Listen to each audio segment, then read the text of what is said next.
Hello and welcome back, or for those who are new there, hi, my name is Jamie Lee. Today I'm going to be running through my April low buy update, and I'm going to split this into three sections. So first of all, I'm going to talk about a little bit of an update on the last month and things that were bringing me joy. Then I'm going to run through the items that I purchased with my budget. Finally, I want to touch on dopamine dressing because I feel like I've seen a lot of chatter about this recently. There will also be a corresponding blog post, which I'm going to have linked down in the description box below if you'd like to go and have a read. In addition to what I talk about in this video, I do also share any gifting that I received over the course of the month there as well.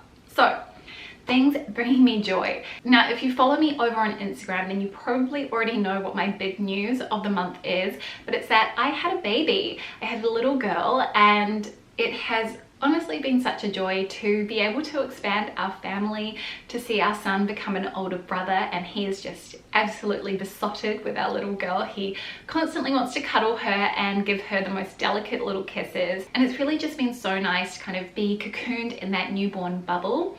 We have also had my husband's parents visiting, and we haven't seen them since our son was born. They came a week after he was born, and they arrived the day that New Zealand announced that they were going to be closing the borders, so we didn't even get to see them for very long. And I'm probably going to get a little bit emotional, but it really has just been so special getting to see them. And my mother-in-law, she's going to be here over Mother's Day, which will be really nice to have her here as well, as that's sort of a day that's always felt a little bit bittersweet for me. And it will be really it'll be really incredible to have 3 generations of women in our family under one roof for that day. So I'm really looking forward to that. But yeah, that has just been another thing that has really been giving me a lot of joy this month. Now, I want to talk about how I spent my budget this month. And as you recall, I didn't buy anything in the month of March. So I did have that carryover of my budget, and I utilized a bit of that to purchase some of the items that I got this month. So first thing that I bought was a new rain jacket, and I'd been talking about how this was on my wish list, how it was something I really wanted to buy because we have had the effects of La Nina here in Sydney, which has meant we've had a lot more rainfall than we would typically have, and Sydney weather can be quite sporadic. It can say it's going to rain for 10 days and then you get maybe 45 minutes of rain in a day, and that's sort of it, and then the rest of the day is kind of cloudy. So I wanted something that would pat down really easily, and also that was in a bit of a neutral color. So I had loads of recommendations, and in the end I decided to order the long rain jacket from Rains, and I got it in this beautiful forest green. And I really like the way that it fits, the length, the fact that the sleeves have these little snaps so that you can sort of tighten their fit around your wrist. It's very straight cut. The hood is, you know, a really sort of decent size in terms of being able to cover your head and not have any rainfall on your face. And actually, I didn't realize this, but all the sizing is unisex. So I got the small, and the sizing is the same for women's and men's. So if you do want it to be a little bit more fitted, then I would say size down. But personally, I like the option of being able to wear it with a big chunky knit underneath if that's what I've got on for the day. My husband really likes the look of this as well, so I think he either has or is planning to purchase one of his own, so that we've both got our own little matching rain jacket. It's not the first time that's happened. The only thing I will say that I don't particularly like about this jacket is the feeling of the interior lining. It's quite sort of scratchy, and I don't know, to me it almost feels a little bit cheap. However, I get the fact that this is a waterproof, you know, it's a rain resistant jacket, so for me it's supposed to be more practical than anything else, and I'm not going to have this lining really against my bare skin, so not really something too concerned about. I did want to share some of the other brand recommendations that I received, and also just one of the reasons why I went with Rains. I thought about my lifestyle, and I thought about the weather, the climate really where I live, and being very realistic, I know that most years it's not going to rain like it does this year. So this jacket beyond 2022 might not get quite as much wear as it will for this year. So I didn't want to go and splurge on something really expensive that was then going to be tucked away in my closet and not actually see the light of day too frequently. So really cost per wear was something I was very conscious of, so being really smart about how I spent my budget. So that was why I ended up settling on Rains, because I think it was the most affordable out of all of them. So I'm just going to read the other brands off here. So one of the brands that was recommended was Okiwa Rainwear, which is a Wellington based brand, and if you know, I hail from Wellington. That was where I grew up. I was born here but grew up in Wellington, so I actually really wanted to support this brand. However, their rain jackets are around the $500 mark, which was a little more than I wanted to spend on a rain jacket. Then Jules was another company that was recommended, which I believe, based on the research I did, is based in the UK. So I was sort of on the hunt for something that was a little bit more readily available here in Australia, and Rains, they do have an Australian warehouse, so it shipped out really quickly. And then a lot of people did actually go on to recommend Stuterheim, I think is how you pronounce it, the German rainwear brand, and they sell things like gumboots and stuff too, which I think is fantastic, because usually you need some sort of water resistant footwear too to wear when it is raining. So those were kind of the three other main brands that kind of came up, and aside from Rains, were recommended to me. Okay, so let's talk about the other purchase that I made in the month of April, and it was a huge oversized blazer. I know this is going to be a very Marmite piece. Some people will love it, other people will hate it. If you love my Tibby Liam blazer, then you will love this, but if you don't, then you might want to skip this bit. So this is the B blazer from the Frankie shop. I've had my eye on this for a really long time, and one of the reasons why I actually decided to buy it this month was because I love my Liam blazer, but I can't justify buying another one of those Liam blazers from Tibby at this very point in time. They're very expensive, so I think the taupe one that I have, it set me back around, it was between $800 and $900, memory serves me. Really quite a lot of money to spend on a tailoring piece, and actually might have even been more than that. I've got baby brain, so I can't quite remember, but it was very expensive, and I couldn't really justify spending that much money on a blazer like that again, especially one that is such a specific look. And I am mindful that while I'm really into oversized silhouettes right now, that preference might change in the future. And when I saw the B blazer from Frankie shop, I felt like it was a really amazing alternative at a fraction of the price. But the thing I do want to mention about Frankie shop blazer is that you can tell that this is not a $1,000 blazer. It doesn't have the same feel to the fabric as the Tibby one does, which is really nice and smooth. It has a very elegant kind of a finish to it, despite having that polyester blend through the fabric. And it does really feel luxurious. The tailoring, everything is impeccable. So by comparison, the composition of this blazer is 96% polyester and 4% spandex. So there's a little bit of stretch to the fabric, though you wouldn't know it. And honestly, you can really tell the difference between this and the Tibby blazer. Not to say that this doesn't feel substantial and it doesn't feel like it's well made, because it does. It doesn't necessarily to me feel like a fast fashion piece, but it is quite expensive for what it is. So I do want to mention that, because I have had a question about whether or not the Frankie shop is worth it, and to be completely frank, I'm not 100% certain at this point. However, I have worn this blazer a couple of times already and it's been totally fine. I do find, because it is polyester, it doesn't really crease, which is one of the bonuses of it being made from a synthetic fiber. But if you did want to avoid synthetics, then this is probably not going to be the one for you. It does come in a few different other colors, and I believe that some of the other color options might have a different fabric composition, so always something to kind of keep an eye out for. I opted for the size small, and I will say I think I probably could size down. I'm going to pop a picture on screen of me wearing it as well, just in case that helps you get a sense for how it fits. Now, a few other items entered my life this month in terms of things that I purchased, so I want to talk through those as well and kind of how I feel about it. So the first thing that I want to mention is from a small Australian label. So Veronica Tucker, she is a Melbourne-based seamstress, and I've just had the pleasure of being able to connect with her over Instagram, and I absolutely love her content, and everything that she shares is really around sustainability and being mindful about what we add to our wardrobe. So I'm going to link her Instagram down below.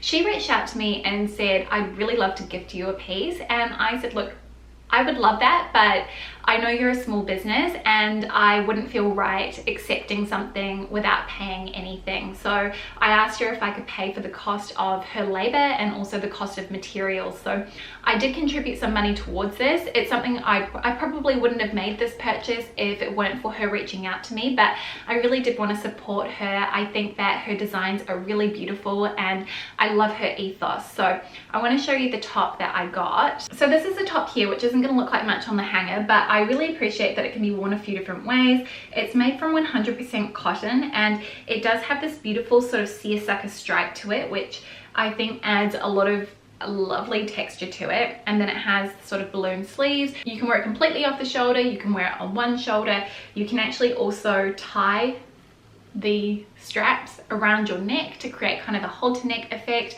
But I just thought this was really pretty, very, very feminine, and yeah, just really nice to be able to support a small Australian brand. So I did want to mention that one, as well as I did say I did put some money towards that one. Then I had some store credit at Cezanne, and store credit was never really something that I addressed as being something I could or couldn't use as part of my low buy, but I was conscious of the fact that it might expire, and I'm not 100% sure. So when I had a look on the website, I saw a few things that I liked and I decided to put my store credit towards purchasing them. So I didn't actually spend any additional money on these items, but I want to talk about them as you may have seen a couple of these pieces pop up in some of my recent videos. So the first thing that I got was a pair of statement earrings, and you'll know that this was sort of on my wish list anyway for the year. I wanted to get some really bold earrings, something a lot louder than I would typically wear for when I am wearing something really minimal and want to jazz up my look. So I got these ones here, which again, I'm going to insert the photo. They're sort of like they're an acrylic. I've got a pale pink button here, which goes through the earlobe, and then a really lovely kind of marbled apricot colored drop stone, which I think is really lovely. They're really quite large. If you want a sense of how big they look on me, that is the size. So if I was wearing these, I go very minimal with all of the rest of my jewelry, but I really, really liked those and very happy with that little addition to my wardrobe. And then I got a couple pieces of knitwear. Now, I've been burned by Cezanne knitwear in the past. I think if it has polyamide in it, generally something I would recommend steering clear of, because it doesn't really wash very well, at least not in my own experience. And I'm quite careful and specific about how I do launder my items as well, so I don't know how I could really do that differently.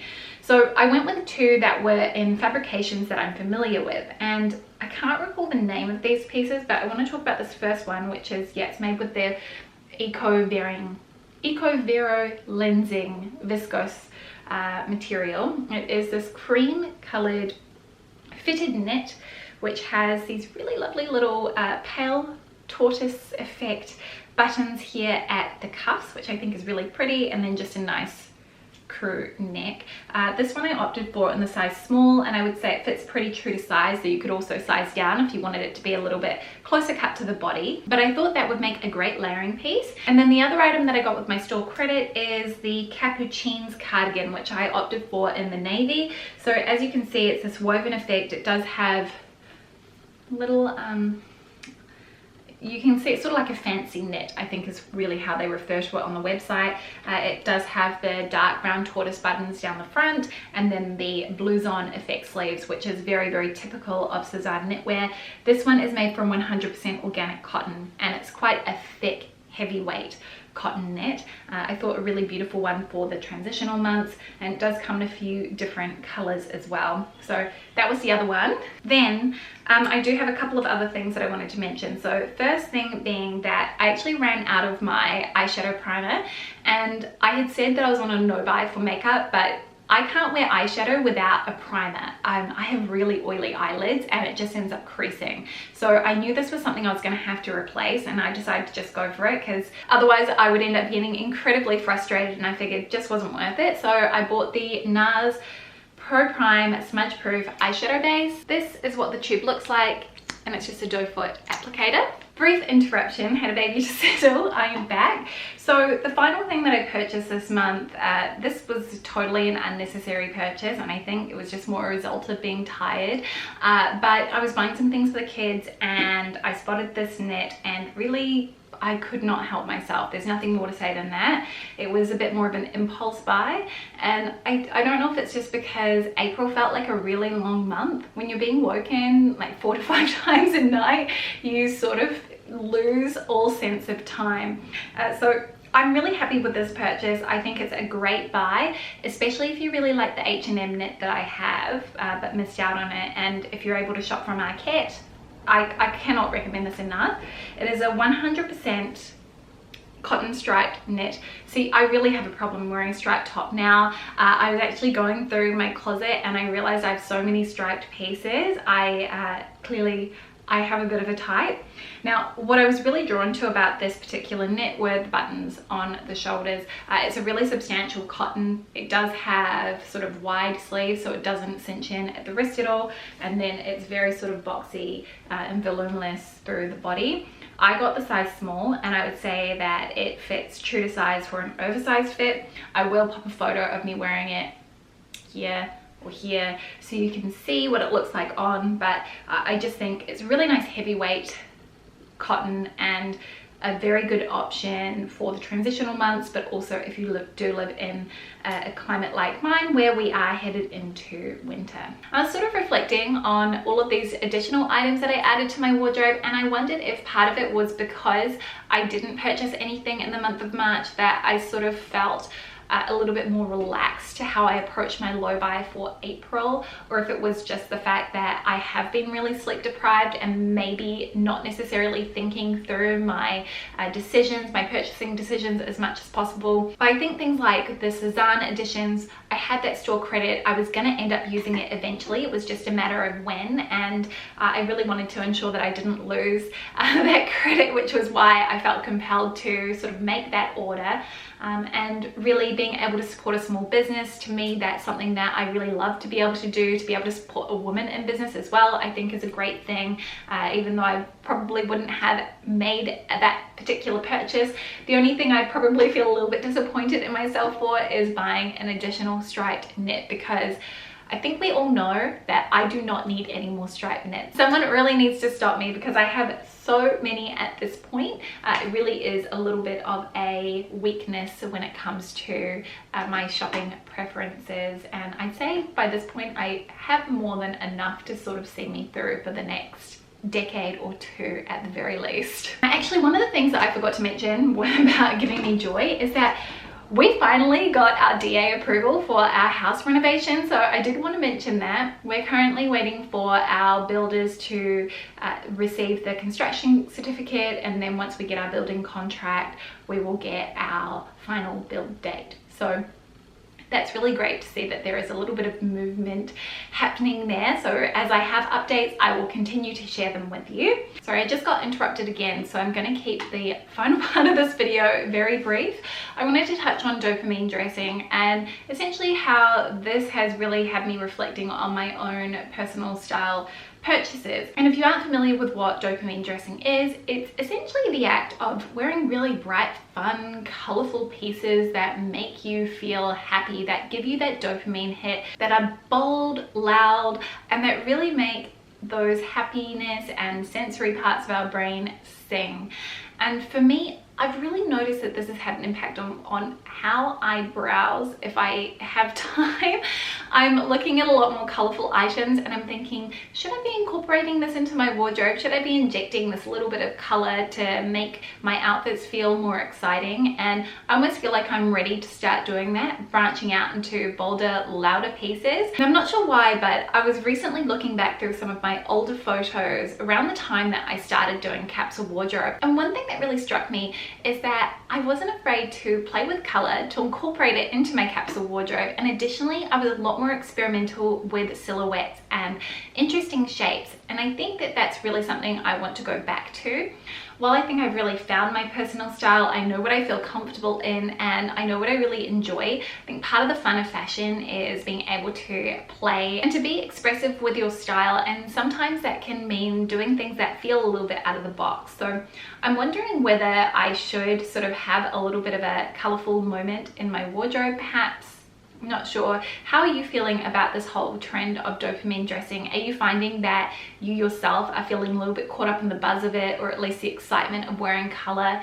If you've opted for more minimal neutral tones for a really long time, I'm very, very curious to know. So please share your thoughts down in the comment section below. I am going to do my best to sort of expand on this in my blog post. So if you want to read a little bit more about my thoughts on dopamine dressing, then head over there to read that. I think it'll be a bit better than right now the stream of sleepy consciousness that is coming out of my brain. But that is it from me today. That is my low buy update. This month I added so many more items to my wardrobe than I really wanted to, and definitely something that I'm thinking about maybe for the month of May, that I only purchase one item to sort of make up for it. But yeah, I would love to know how your personal low buy is going, or your no buy if you're doing one of those. Please kind of make sure that you keep that conversation going in the comment section so that we can all continue to encourage each other to keep up with our goals. I have 2 more months left of my low buy. I don't know whether I'll continue it beyond July, but again, it's probably all going to depend on whether or not the building costs for a renovation have skyrocketed as a result of shortages and things like that. But yeah, you'll be the first to know here on my channel. Thank you so much for watching, for spending some of your day with me. If you are new here and you would like to subscribe, then I would love to have you back. I talk a lot about fashion, about how to repurpose, restyle the items that you already own, and also how to make the most of your wardrobe, and how little different styling tools can really change the way that your outfits look. So if you want to see more of that, then make sure you do hit that subscribe button, and I will see you next time with a brand new video. See you very soon. Bye.